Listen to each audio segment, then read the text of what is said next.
Hello there, and welcome to the Kirk Minahan wrap-up show for December 21st, 2020. Today was Carrabis Christmas special.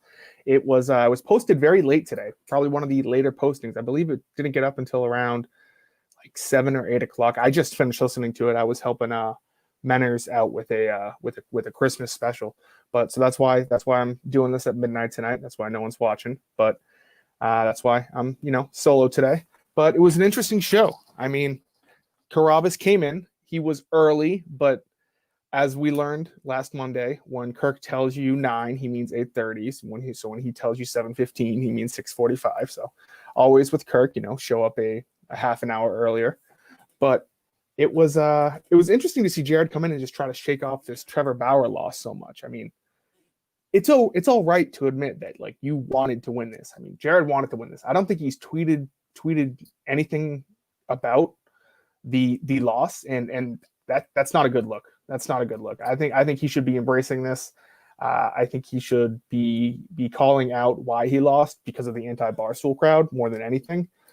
It's not something that he just pretend that I'm taking my ball and going home. Jared, like, come on, you don't want to be doing that. It just feels childlike. And hey, you lost to the Cy Young Award winner. That's nothing to, tip your cap to him. And next year, take him on, and have a plan for next year. Maybe reach out to a couple other podcasts. Maybe I'm sure Spit and Chitlets guys would have loved to rally around Jared and get him this W, especially for Barstool against I believe he was a pitcher for the Indians last year. I'm not entirely sure what it was, but let's get to the real crux of the day. And Curt Schilling joined the show for a good 10-15 minutes to talk about why he blocked Jared and this whole thing. And there were some confusing things thrown in there, some stuff about his kid trying to get an internship, some things about, Barstool being so anti-Trump that he just wanted nothing affiliate. He didn't want to affiliate himself with anything Barstool at all. And so I've been, put on my detective cap. And these past couple of minutes, I've been trying to find. I tried to find the clip of Big Cat talking about Schilling's son, and I did not find that clip.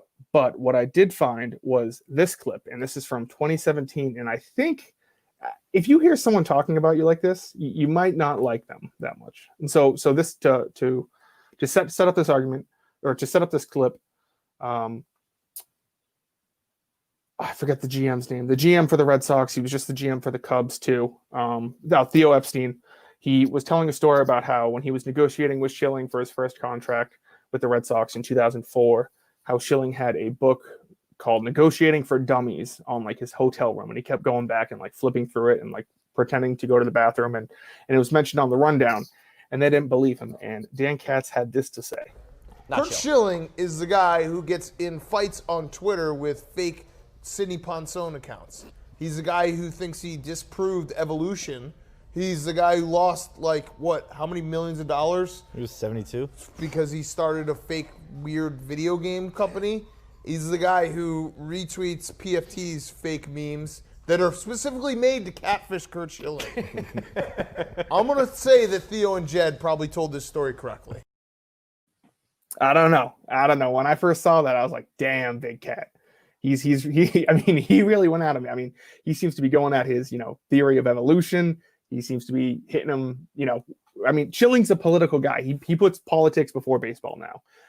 There was probably a point in his life where he put baseball before politics, but everything I know about him since he retired, I'm not entirely sure when, has been, Curt Schilling, the guy who got fired on ESPN for saying things about trans women, he gets fired from the MLB network for other things. So I think Schilling might in the back of his head know some of these things he didn't sound too complimentary of Schilling in this in this clip there. So I don't know. I thought it was interesting. I'm going to try to do some more digging to try to find the exact clip maybe of when Schilling or when Big Cat ripped on Schilling's kid. But I will say if you can't take I'm not entirely sure what was said or what was going on, but you got to go in there with. I mean, Big Cat kind of summed it up today. He during Big Cat's appearance, he made a good point where he's like, you don't want to judge someone based upon their actions of their fathers, and it sounds like this kid didn't do that, or no one. It sounds like this kid, they gave him a fair shot. So I'm not entirely sure. Maybe something went on behind the scenes. Maybe someone like Josh got a hold of the hiring department and said, "We're not hiring this kid because look at what his daddy done did." But it was just, yeah. I mean, I just finished up the episode like 10 minutes ago. I just saw the second episode just dropped, so I have no idea what goes on with that.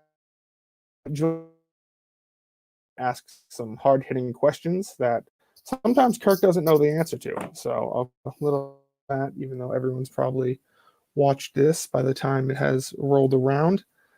But my main thing with Kirk is just don't pretend like you don't lost to Trevor Bauer. It's just you lost. It sucks.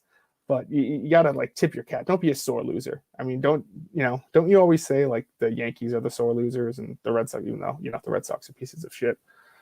Well, anyway, I've been busy with this best of. It's the clips are coming along. I have a bunch of people making intros for certain sections, so I'm hopefully be sending that up and finishing that up to Steve today. So yeah, that's I believe that about does it for today's show. Yeah, Big Cat joined the show. I mean, he's excellent as always. I'm surprised he answered so late, especially with Monday Night Football going on. Surprisingly late taping today. I wonder if that was Jared Carrabis related. They wanted to have him on, and he wasn't able to make it until 7 or 6 or whenever, and they just decided. But I saw some Minifans were going crazy on Twitter, and it's just like, well, buckle up because we got 10 days until the next show. So, but no, it ended on a fun note. So trivia. I wanted to talk about the trivia. They mentioned a little bit about how they're filming something with Jeff D'Lo about Barstool trivia coming up.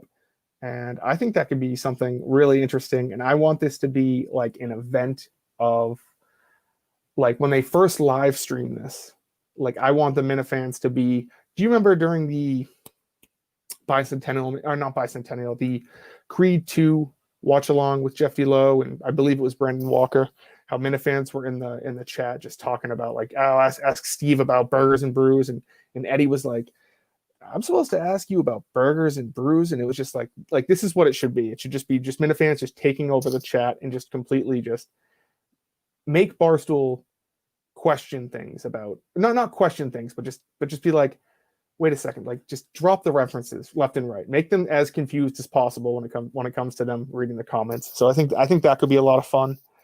I'm not entirely sure when that will be dropping, but I believe that pretty much does it for today's wrap up. It's a quick one. It was a quick show.